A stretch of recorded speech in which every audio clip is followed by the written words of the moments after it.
our webinar today, our conversation. Welcome, everyone. My name is Lindsey Kugel. I'm the Director of Partnerships and our teaching community at the Search Inside Yourself Leadership Institute. And I am excited and feeling very privileged to have two special guests with us today in our conversation. So I would love to first introduce Search Inside Yourself Leadership Institute's CEO, Rich Fernandez. So we refer to ourselves as SIYLI, by the way, so just, be okay with that. So Rich is SIYLI's CEO. Rich comes from a background of over 30 years of mindfulness practice, as well as work in organizations such as Google, eBay, Bank of America, and other financial institutions, and brings his PhD in clinical psychology to bear with all of the work we do here at SIYLI. And we're really excited to talk with him. So hello, Rich. Hello. And we're excited to talk with Rich today, specifically about the Mindfulness Movement film. And so I get to introduce our other special guest here, Rob Beemer. And Rob has been a documentary filmmaker for over 25 years, making films for the History Channel, the Discovery Channel, all kinds of both journalism and science-based films, including Through the Wormhole with Morgan Freeman, and we got to hear about some of the fun existential conversations with Morgan Freeman that happened there. So just really, really excited. Rob is an Emmy Award-winning director, and we're just so excited to have you here to talk about the Mindfulness Movement film. Welcome. Oh, I think we're having trouble hearing you there, Rob. Rich, can you hear Rob? Discussion about the film. Oh, now you're back. Yeah, here we are. All right, go ahead. Right. So welcome, Rob. So good. Yeah, I was just saying thank you for hosting this discussion about the film and looking forward to talking. Beautiful, thank you. And apologies for the echo there, or the delay there, but I think we're all good. All right. So welcome to you both. Really looking forward to this discussion around the Mindfulness Movement, the film as it was filmed originally in 2017 and 2018, and how we see the Mindfulness Movement progressing from there. So with that, I'm going to hand it off to Rich to start us off. Yes, thank you, Lindsey. And hello, Rob. Nice to see you again. And welcome to everybody who's on here. We thought we could start our time together with actually some mindfulness practice. Though the film is called The Mindfulness Movement, we like to think that mindfulness is really kind of a direct personal experience at its core. And so a practice above all. And so we wanted to invite everyone to perhaps, if you're comfortable, do some mindful awareness practice with us. And I'll offer some very light guidance, only for a few minutes here in the beginning, just so we kind of start off right kind of at the foundation. So hopefully these are fairly simple practices for everyone. And again, I'll offer guidance, but what I'd invite you to do if you're comfortable is either close your eyes or simply, if you're more comfortable, direct your gaze downward, softening that visual field, just to start to kind of quiet any distractions that might float through. And I'll invite us to just start to become aware of first our bodies. Become aware of your body, where you find yourself seated or standing. Whatever that means for you. Checking in with your body. Perhaps noticing your posture.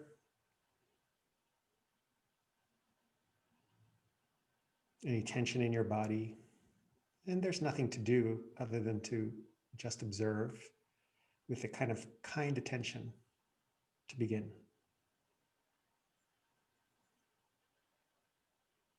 And then bringing your attention to your breathing, to this sensation of the air coming in and out of your body.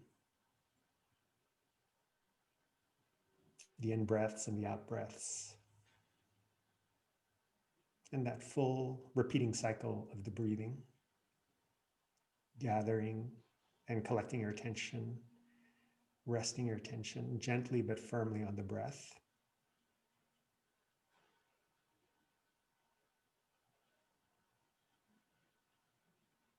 Just for a few seconds here, inviting that attention to settle and to rest on the breathing. And sometimes our attention gets pulled away. There's lots of distractions, and that's totally natural. But whatever the case might be for you in this moment, the invitation is to anchor for a moment your attention on this experience of breathing, on the nourishing breath.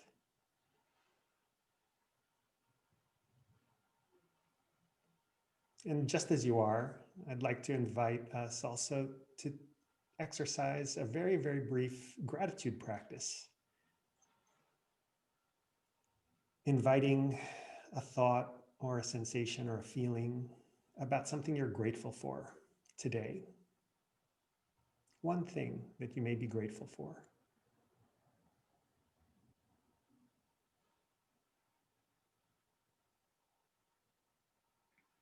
Whatever arises, large or small, whatever it may be, is just fine. It's just to take a moment here to pause and to exercise gratitude for one thing in your life. And then finally, just as you are, knowing that it's the closing of one year and perhaps the beginning of a new one with new things coming, I just invite you to consider something that you're hopeful for, one thing that you may be hopeful for in the year to come, and visualize that, whether it be a person or a situation or a state. Just one thing you may be hopeful for as you look ahead.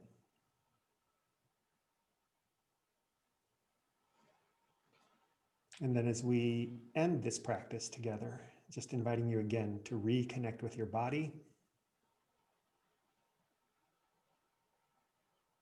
and with your breath.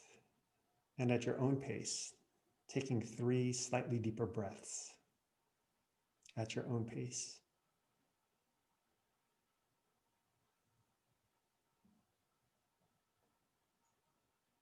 And then as you're ready, if your eyes are closed, opening your eyes or lifting your gaze and rejoining us, the small group we have here. Thank you for your attention and thank you for your practice. Again, we always like to move from this foundation of practice. Mindfulness, in its most essential sense or form, is a practice. So thank you for practicing together with us this morning. Thank you, Rich. It's great to check in and really see, what am I hopeful for? So I am so excited to talk about this film, and I know that you two both met back in 2017 as you were doing the filming, and that it was this huge survey and bringing together of people who believe in the practice of mindfulness and making more of our moments matter, whether it's day-to-day life or work. So I'd love to turn it to Rob and just hear, what are some of the things that both at the time and also now with a little bit of retrospect land for you as the big takeaways or things that still excite you about the film? Love to hear and more, as much about it as you'd like to talk about. Sure. Well, the initial impetus was, I felt like there wasn't really a comprehensive look at the secular mindfulness world. So I wanted to really cover as much of that as I could. And it grew out of my own practice that I had, back about 13 years ago, had 2 young kids at home, had a stressful job with a lot of deadlines, was losing my temper too much. And so I needed something to help. And that started as, seeing just a magazine in a checkout counter about a Buddhist magazine about meditation and saying, oh, maybe that would help. And then kind of gradually evolving to the more secular mindfulness practice, which I just felt was a better fit for me.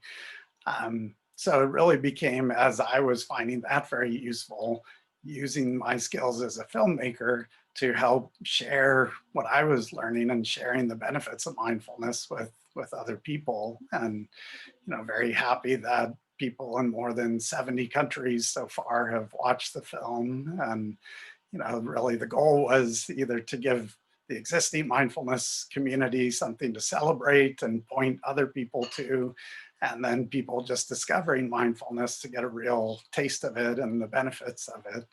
And I was very glad that Rich and SIYLI were able to participate. It's great that SIYLI has evolved from Google's Search Inside Yourself program, which was kind of a trailblazer, and when it started. So it's been great to see the evolution and find out some of the backstories about, some of the founders of the movement, back in the 60s and 70s when, people were looking at them like, what are you doing? Why are you wasting your time with this? And how it's grown over the years. So it's been fun to, talk to all of these people and also showing all the different places that it's being practiced these days by ordinary people. And the reason why I wanted to focus on secular mindfulness besides my own practice is because I felt like that's what's really allowed it to come into, public schools, businesses, police forces, prisons, all types of places. So, I wanted to be able to introduce people to that, clear up misconceptions, and show all the different types of people, types of places where it's being used. Rob, I'm curious. Actually, it's so interesting. I love to hear the backstory too, because I'm actually on this call also learning a little bit about some of the experiences that led up to this movie. So when you say that you were interested in secular mindfulness, what does that mean to you? I think Lindsey and I have kind of probably our own definitions of that, how we view it here at the Institute. But what were you thinking about and seeing when you were talking about secular mindfulness? I think for me, as I evolved, so initially it was through a Buddhist lens that I got interested in meditation. And then I started to feel like a little weighed down by some of the terminology and history and definitions of things.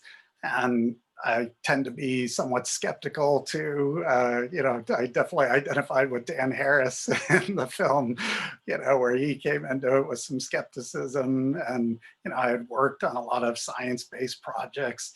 So as I looked more into the science and felt a little weighed down by the Buddhist terminology, I just felt more comfortable with something that was, still rooted in that idea of it being an ethical practice and to relieve suffering, but using more kind of modern scientific terminology or just simpler terms in general. So for me, that's kind of how it evolved. So I see secular mindfulness as just kind of maybe a few less of the original Buddhist terms and more kind of in today's modern, simpler language. Yeah, I think we're really aligned with that. I mean, I can, for those of you who are listening and don't know, the institute that Lindsey and I are working at, Search Inside Yourself Leadership Institute, it started at Google. And I was formerly an employee there. I was looking after executive education.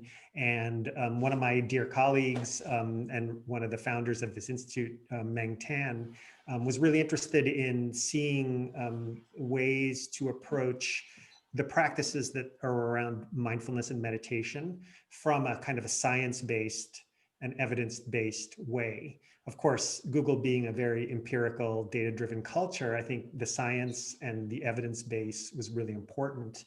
And what we arrived at was that there is a way that these practices really anchor on neuroscience and really anchor on kind of the ways that our brains and our minds really work, and that we can actually kind of hack, or like start to cultivate, perhaps is a word I like better, cultivate qualities of mind, and then also even emotional fluency and an emotional intelligence, that there's also a link there between them. So these kinds of more evidence or science-based approaches from that lens of looking at them, at least, was the approach that we took, that we refer to as secular, because I think there are many, many traditions. I mean, we should give credit where credit is due, right? You named Buddhism. There are many traditions, Eastern, Western, indigenous, many other traditions in which these practices exist. But for our purposes and what we focus on at the Institute, for example, and what we focused on back when we were housed within Google, was kind of this empirical approach, this sort of empirical science-based approach that enables these qualities of attention, perception, awareness, what we call mindfulness. Yeah, I was interested. I mean, one thing I didn't have a chance to get into as much as I would have wanted in the film is the emotional intelligence part. So I'm fascinated by, why SIYLI felt, or why Search Inside Yourself initially felt it was important to include that emotional intelligence component, and how the program brings that out. Yeah. Well, in many ways, these are kind of very interlinked skills. So I think the first thing to know is that we see mindfulness and emotional intelligence as a set of skills that are trainable, and that anybody can train those skills, and everyone has the capacity for mindful awareness and emotional intelligence, and that they're interlinked. That sort of, to begin to train attention and awareness is to begin to also develop qualities of emotional intelligence, like self-awareness and the ability to manage oneself and one's emotions and mental states as well. And then that even lends itself to then social awareness, awareness of others, and even environmental or situational awareness. And then the ability to exercise really skillful relationship management. So those are the 4 domains of emotional intelligence: self-awareness, self-management, social awareness, relationship management. And our experience was that mindfulness undergirds or can serve as a foundation for these qualities of emotional intelligence. In many ways, that is the outcome. One of the outcomes of mindfulness practice is greater emotional intelligence. And so we decided to kind of put together a curriculum that really takes you through that whole arc. That the point of departure, again, to the secular piece being what is happening in your brain on a day-to-day basis. How can you cultivate qualities of clarity and focus and calmness? And then through things like mindfulness, and then how can you activate the superpower of emotional intelligence?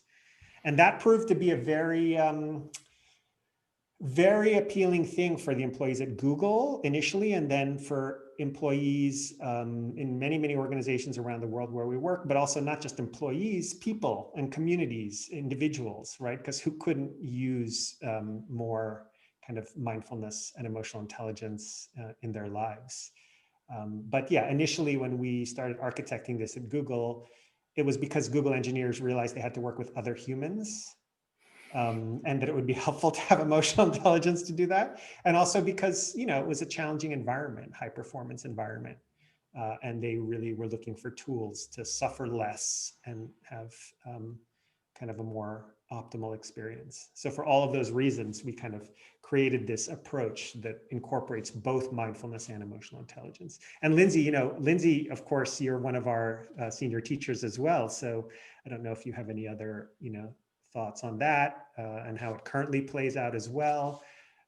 Lindsey, you head up our global teacher community. So we have over 700 certified teachers in over 50 countries around the world. And I don't think in any of those countries, Lindsey, emotional intelligence or mindfulness is thought of as a bad idea. Do you hear anything along those lines? No, certainly not. But it obviously varies how much of an important idea it is, right? But I think the thing that really hits home for me and what you are both talking about is how secularity, in I think all of our definitions, supports accessibility, supports it feeling like I can, like exactly what you did, Rob, like feeling like, okay, I can take these practices and adopt them for myself, and if I want to, be unburdened by sense of dogma or things like that. So that to me feels like something that's that in all the countries that I'm aware of seems universal. When you mentioned skills too, the idea, it was great to come and film one of your workshops, because that allowed us to present to the audience this idea that, some people have this misconception, while mindfulness, that you can only do that if you're sitting quietly with your eyes closed and focusing on your breathing.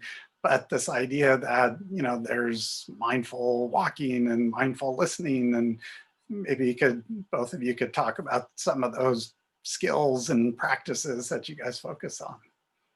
Yeah, I mean, I think you pointed to it. Our aim, literally part of our mission, is to work as a community to make mindfulness and emotional intelligence skills practical and accessible. So that is so key, right? How can you practically do these things? Because not everyone has the luxury to close your eyes, to go to a quiet place and sit down. And so one thing we are really keen on offering in all our programs are micro practices, things that you can use, ways that you can cultivate qualities of mindfulness right in the flow of your busy day. Whether it's between meetings or in the space of like 3 breaths and 30 seconds, you can do some of these things in stealth mode. You don't have to assume any position or close the eyes or anything. And so we like to think about ways to cultivate, attention, for example. You mentioned, for example, cultivating attention when you eat, cultivating attention and directing attention when you're in conversation with somebody, becoming aware of thought, kind of the quality of thought or the tone of a feeling as it arises, the moment it arises in your body or in your mind. And so those are constantly the things we're pointing to in the program. Very simple techniques and approaches to exercise these skills. And then the idea is, through neuroplasticity, the more you're able to exercise them, the stronger they become. Yeah, that idea that the formal practice helps you kind of build up those mental muscles so that when you do need it at various times throughout the day, then it's more available. Yeah. Now I'm curious, and Lindsey, I think you asked this question about from when the film was completed to today, what has changed? What was Lindsey, I think you framed it really nicely. You had a question for Rob, or really for all of us, I guess. Yeah, this question I think is for both of you. And actually, I've been thinking about it as you're speaking and thinking about the reasons, Rob, you shared, having small kids at home and needing to find some kind of coping mechanism, a cause which is very close to my heart. I have 2 small kids at home.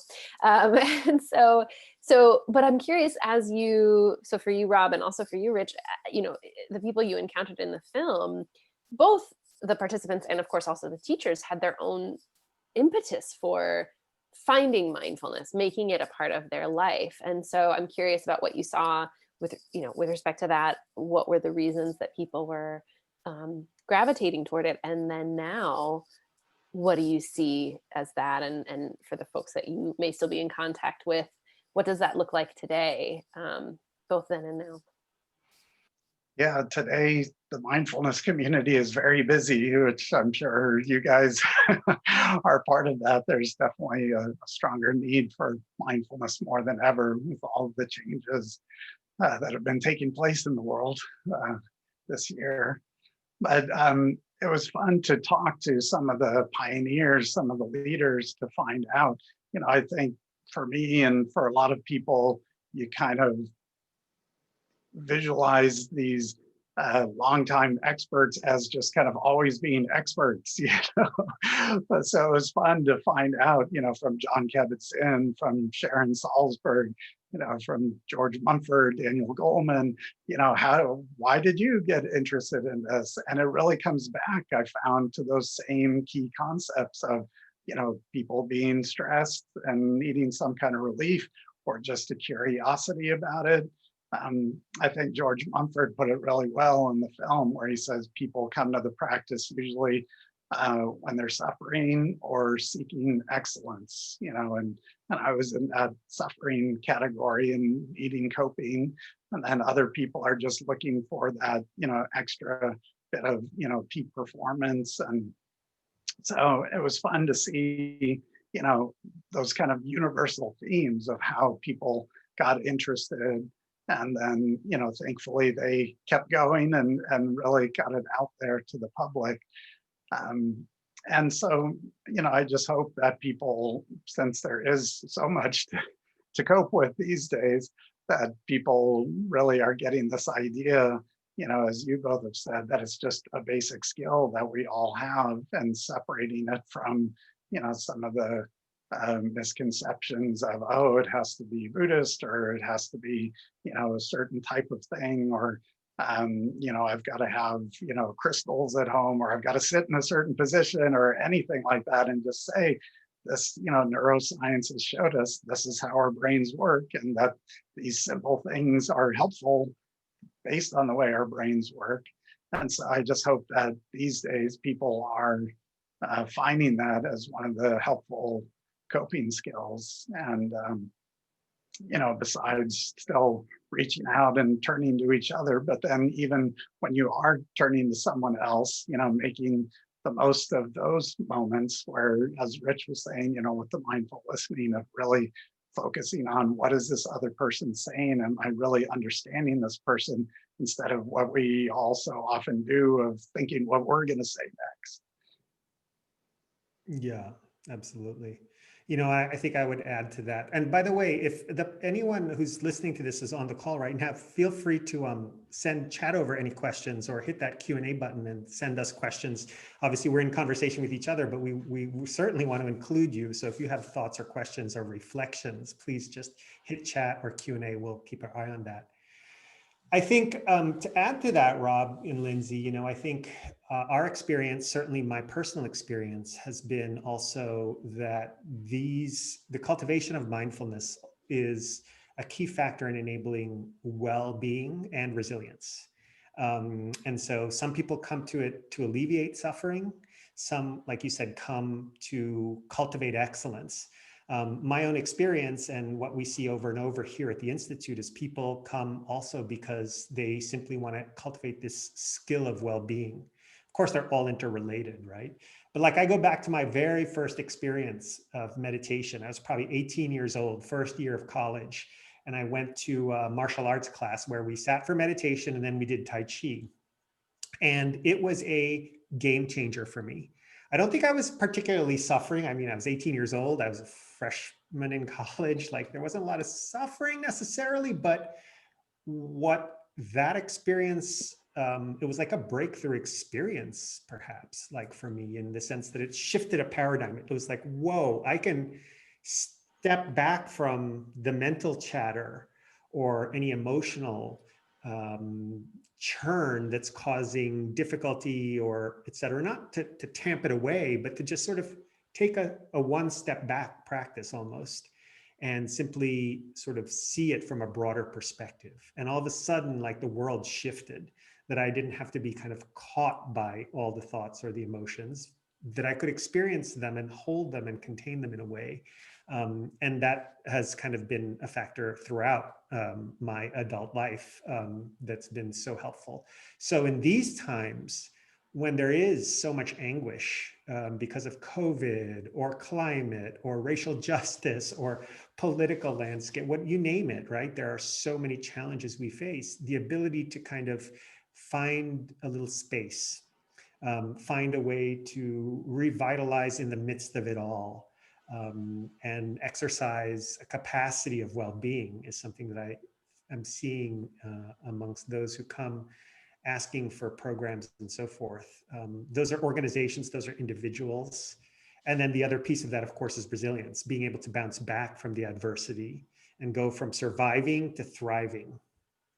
And again, these skills also enable that aspect of well-being. So all of those reasons above, I think it's neither is exclusive, but I think they're all form part of this mindfulness movement and interest in it.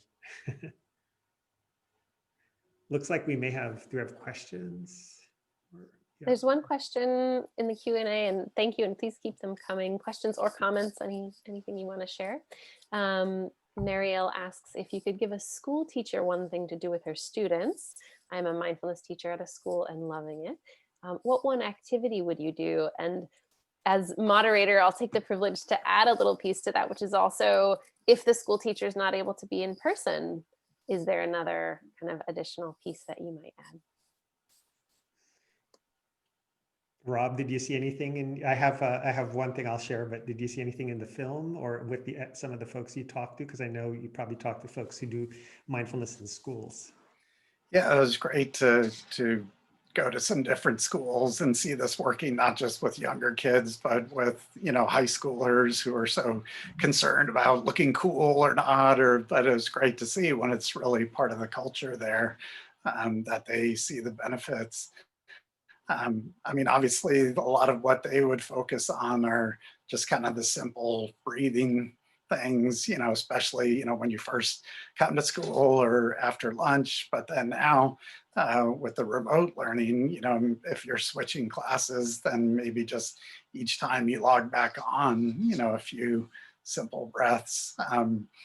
I don't know with the remote learning if it would work, but there's the old classic, eating a single raisin and taking a few minutes to eat that, where I even did that at my kids' school a few times, where I would volunteer and bring some mindfulness there.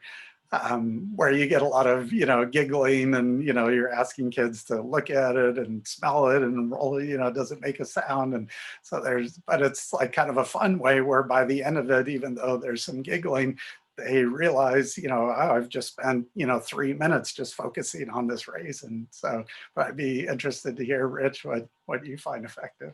Well, I appreciate the question asks for one thing. So I'll offer one thing, which is a game.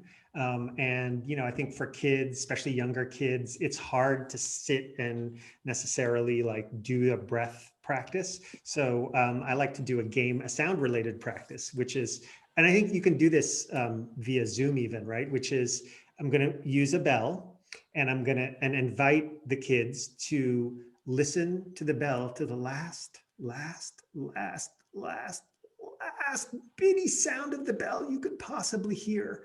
So bringing your attention to the bell, to the sound of the bell until the very, very, very last minute, full attention to the bell to the last minute. And then so ring the bell.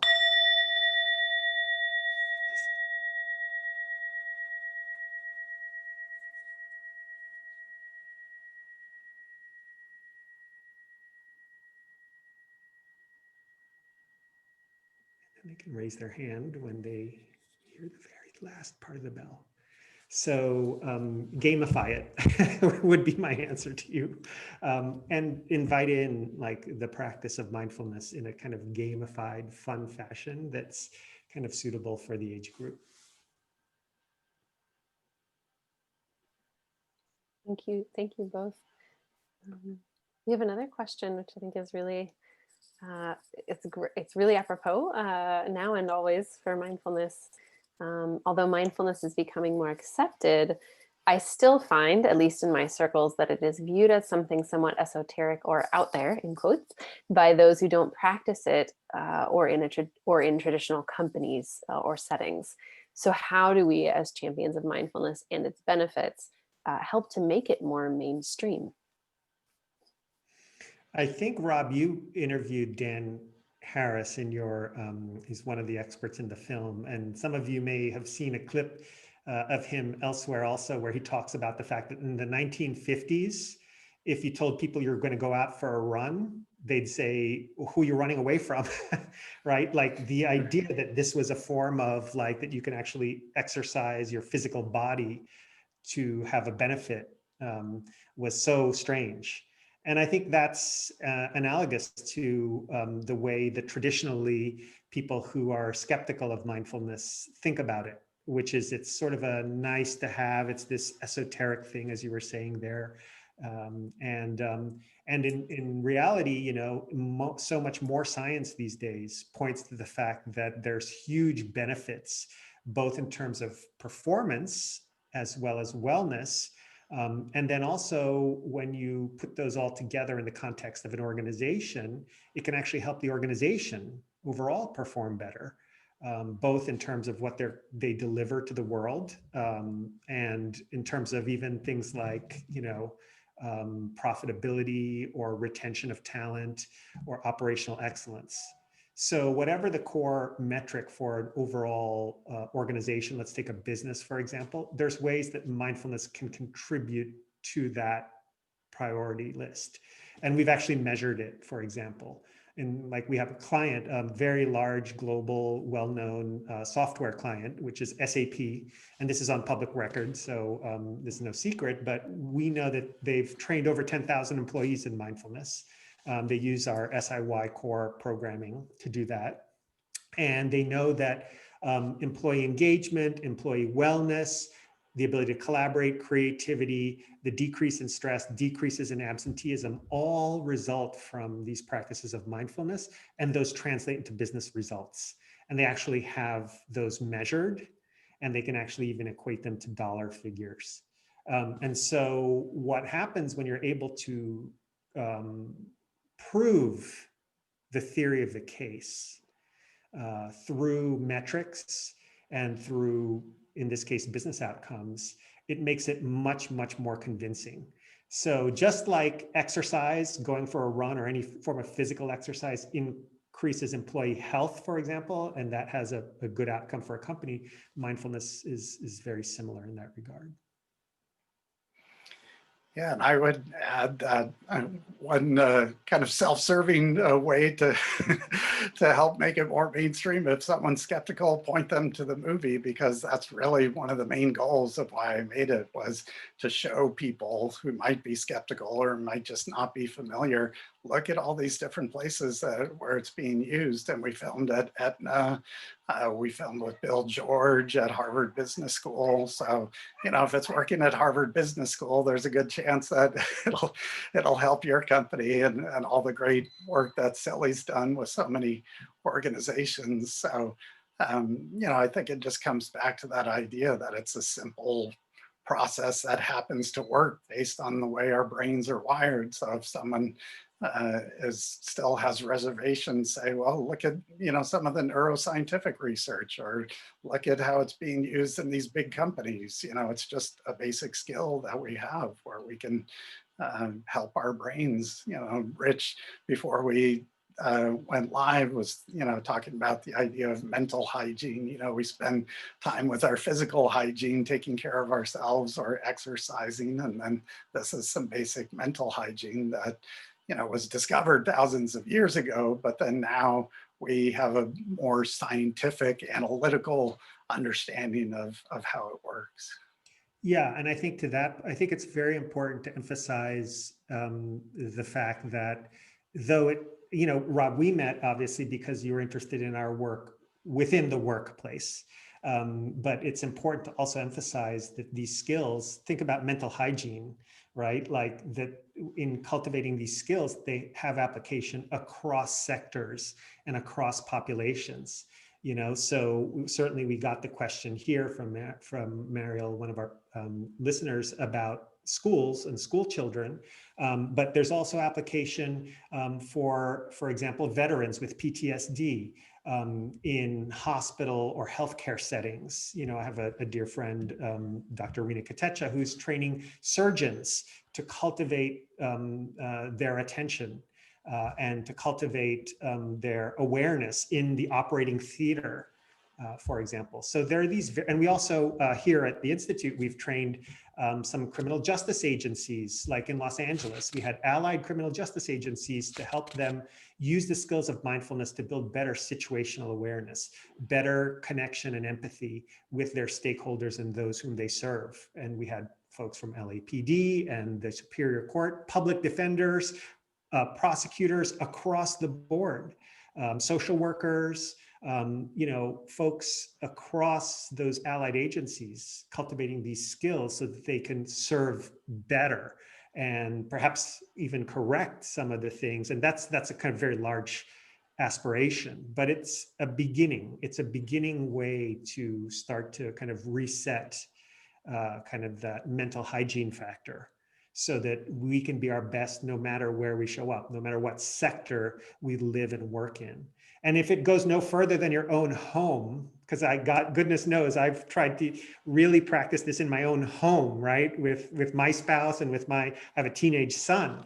And more than ever, and because we're home all together so much, as so many of us are, it's even more crucial, right? So whether the application be extremely personal and immediate in your kind of immediate sphere or in whatever sector you work, I think there is this sense, from my perspective at least, that there's this utility, this broad applicability that allows us to be our best no matter what our endeavor is. Ooh, yeah. I'd just say one other aspect to the business setting part of it is, there has been criticism too of, are these companies just trying to squeeze a little more productivity out of their workers? But this idea, as Rich was saying, it's a great skill, which obviously you take home too. So, even if maybe the initial company motivation is for that it really is, helping employee wellness, well-being, throughout their lives. Yeah, absolutely. And I'm seeing some really good comments and questions. One question is about seated meditation, that this participant is saying they do more movement meditation. Great. There are so many there are literally, I think, hundreds, if not more, different types of meditations and mindfulness practice. And so what's key is what works for you, what works well for you. I've had participants who've had different conditions that necessarily couldn't do a seated meditation or a attention-focused meditation, but it had to be more kind of an open awareness, what we call open awareness practice, right? Perception of sensation rather than breath necessarily, or harnessing attention. So, there are so many, we don't have time to cover them, but I would just say, like, whatever works best for you, commit to it and then practice it, because the benefit, as we know, comes from the regular and consistent practice to the extent it's possible for you. And even a little bit makes a difference. A little bit often can make a huge difference. So whether it be a movement practice or it be, a direct, like, attention, like to breath practice, they all have very similar benefits. They've been studied differently. So some have been more studied than others, but they all seem to be beneficial. Yeah, and I think that's part of what was important for me to show in the film, was these different ways that you can practice.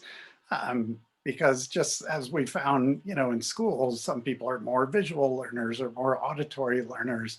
And so encouraging people to feel that sense of freedom, if you are more physical, or if you have trouble, closing your eyes, no problem. Here's other ways where you can adapt it and still feel good about what you're doing, instead of, oh, I'm not really doing it right, or I should be doing it this other way. And actually, to those points, another attendee here is writing in, is a 90-year-old resident of a venerable group. Welcome, thank you for being here, and asking for ideas on practice with children or adults with limiting health issues. And so I think that also is sort of even a step further. Ideas or thoughts on, if we're working with somebody with a limiting health issue, or ways that they might approach that. Yeah.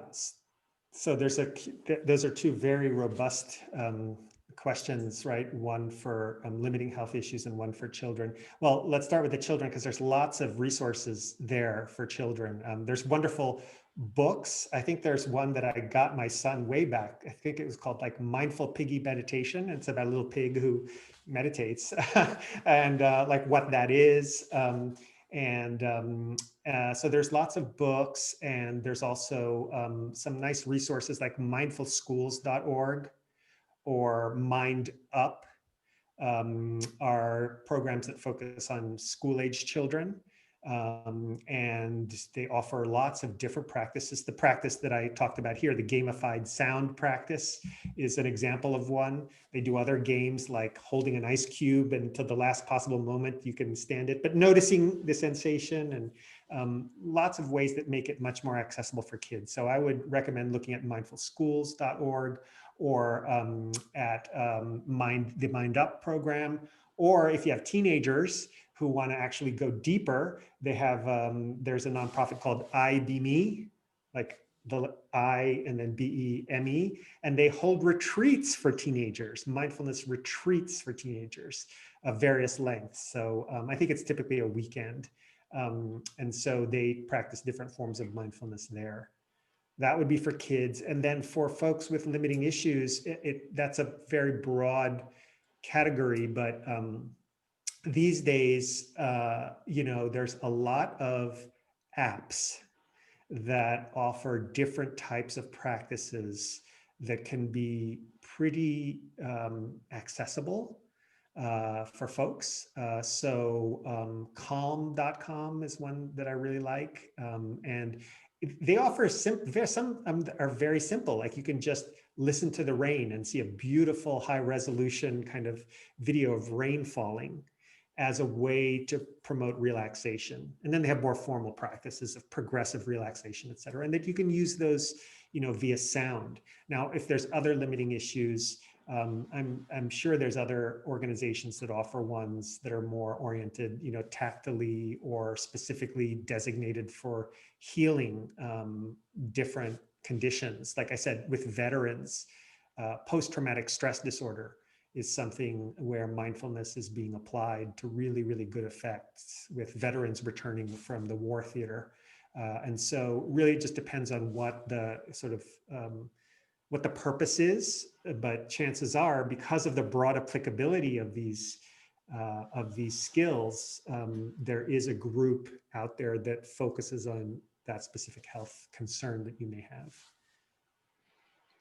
Yeah, and one of the groups that we filmed with the Mindful Veteran Project, and they obviously have some older veterans too with various health issues. And so body scans is a good one that they use a lot, where you can be just sitting in a chair. You don't have to be in a specific position. You don't even have to close your eyes, but just focusing on, gradually scanning, whether it's top to bottom or bottom to top, but just kind of paying attention to the different parts of your body. And, Jon Kabat-Zinn's work really started all with chronic pain at the University of Massachusetts Medical Center. And that idea of using mindfulness to kind of change the relationship to pain, where you're still noticing it, of course, but you're kind of getting curious about it and finding out more about it instead of just focusing on the suffering, figuring out, processing, what are ways where I can notice it, but then still get beyond just, the pain aspect. So that's something that might be helpful. We also have a few bonus videos at the website when you rent or buy the film. And one of them is from Diana Winston at the UCLA Mindful Awareness Research Center, where she demonstrates the mindful movement exercises. But since we were doing this on Zoom, it's hard to, move all around. So she actually demonstrated these exercises that you can do while you're still sitting in a chair. So the combination for older people of still, getting a little movement, but doing this in a very gentle, mindful way still. Mm-hmm. Yeah, thank you for that. And I would also add, I think in the film you have our friend Judson Brewer, right? Dr. Judson Brewer, who has a lot of mindfulness approaches to deal with addiction, for example. And I think in some of his work, he's done anti-smoking or smoking cessation programs using mindfulness, and also, kind of around weight management and food, and a whole range of other addictions that he's applied mindfulness approaches to. So, and they're very empirically based, and he studies them. He's a sort of PhD, MD, yeah, I think all of these are different ways that you can start to explore ways to draw on and cultivate mindfulness to, help with any of these health issues. One question I'd love to know, Rich and Lindsey, from your perspective is, one of the main issues is, oh, mindfulness sounds great, and I've tried it some, but I have a hard time sticking with it. What have you guys found with all of your work at SIYLI in terms of getting over some of those hurdles? Well, Lindsey, why don't I kick it over to you? So you talk to our teachers a lot. Some of them I think are even on this call. What are some of the things you're hearing? I certainly have ideas, but I would love to hear what you're hearing or seeing. Yeah, the thing that popped into my mind, both for myself personally and within our teaching community, is indeed community. Having opportunities to practice together.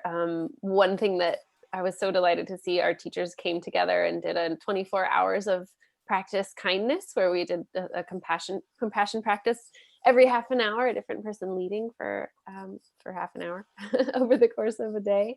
And just this opportunity to, especially now with so many people doing remote work, where you can actually connect with people all over the world, that option has become so much more obvious and accessible.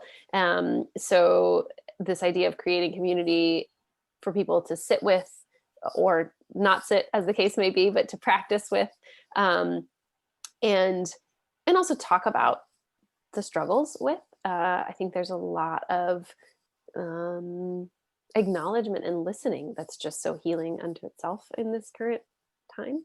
But yeah, so community, coming together, finding ways to come together, even if it's with two people, to practice together. I mean, I have friends who just use their phones and actually just make a phone call, even without video, which I think is so funny, but just like, okay, let's meditate together. Let's do a little mindful movement together. And personally for me, that's the only way I can keep going. I will just forget about it, or I'll get sidetracked by something, but having colleagues who are practicing always helps call me back. Yeah, absolutely. And then I think the other thing I would add to that, one thing I can add, and this is really from a personal perspective, is habituating it, building the habit pattern. And those are three words I put intentionally together: building, habit, pattern, right? So the best example I have of this is brushing your teeth. I don't know about you, but I brush my teeth at a certain time of day, and it's usually right when I wake up. Almost always for my entire life, it's been, I wake up, I go to the restroom, and I brush my teeth. So that in many ways is instantiating a habit pattern. Well, what I've done in my life is kind of instantiate the habit pattern. There's two habit patterns that I instantiate, which is I brush my teeth, and then I go and I sit down and I do my morning meditation. So much so that it's become kind of almost like automatic, right? Like I get out of bed and those are the two things that I do: teeth, meditate. And so much so that if I don't do the meditating, something feels like it's missing. And then it also, if I don't do the meditating, because there are some days where, like, if I've slept in, and I tend to be a very early riser, so that helps because I'm up before my family is and so forth, okay? But there are days where I just couldn't sleep the night before, I got woken up or whatever, and I'm like, I wake up and I'm like, oh my God, I'm late. I don't have time to stop and sit down and do what I normally do. And then I give myself a pass. It's okay. It's like not like, so I didn't meditate today. I'd like to meditate most or every day, but sometimes it doesn't happen. But most days, because it's a habit pattern, because I have a fairly predictable kind of rhythm, which is I go to sleep early, I wake up early, I brush my teeth, I meditate, and the day starts It's kind of like that, instantiating the habit pattern. So that would be a suggestion for you. And it doesn't mean you have to wake up early, and it doesn't mean you have to do it right after you brush your teeth. But if there is a space for you to instantiate a habit pattern around this, see if you can play with that and see what it would be like to install that. That would be my one suggestion. Yeah, and one thing that I found talking to a lot of people is this idea too, as you were saying, if you happen to skip a day, don't beat yourself up too much, but also that idea while you're meditating to not beat yourself up too much. It's like our minds are going to wander all the time, right? That's the way we're built. And that idea that when you do notice that and bring it back to your breath or whatever your point of focus is, that's the good part. That's, you've actually just, built that mental muscle a little bit. So after talking to a lot of people and hearing that a lot, I came up with this thing that's helpful for me of just saying to myself, quietly, mentally, welcome back. That, it becomes, just helps me have it become a positive thing of, okay, my mind wandered. And instead of saying, oh, why did it wander again? I'm not focusing as much. It's just a gentle welcome back, to where you put kind of a positive spin to it. I love that. Just the self-kindness piece of it, like being kind to yourself, is so important, because it's easy to kind of get, kind of caught up in sort of an achievement orientation or an evaluative kind of thing around all this. And it's not a contest, right? It's not, it's really just taking care of yourself. So anytime you can do it, it is a nice reminder to be kind to yourself and welcome yourself. The other thing I'd say, just to reinforce what Lindsey said, which is the community is so helpful, having a group of friends or colleagues in this case who practice this, because those days sometimes when I don't get to practice at home after brushing my teeth, I show up at work and we do a minute of practice before we start a meeting, or we have sits, half an hour sits once a week here at our office. So just being in good company of folks who also are oriented towards this really helps. Are we almost done with the time here?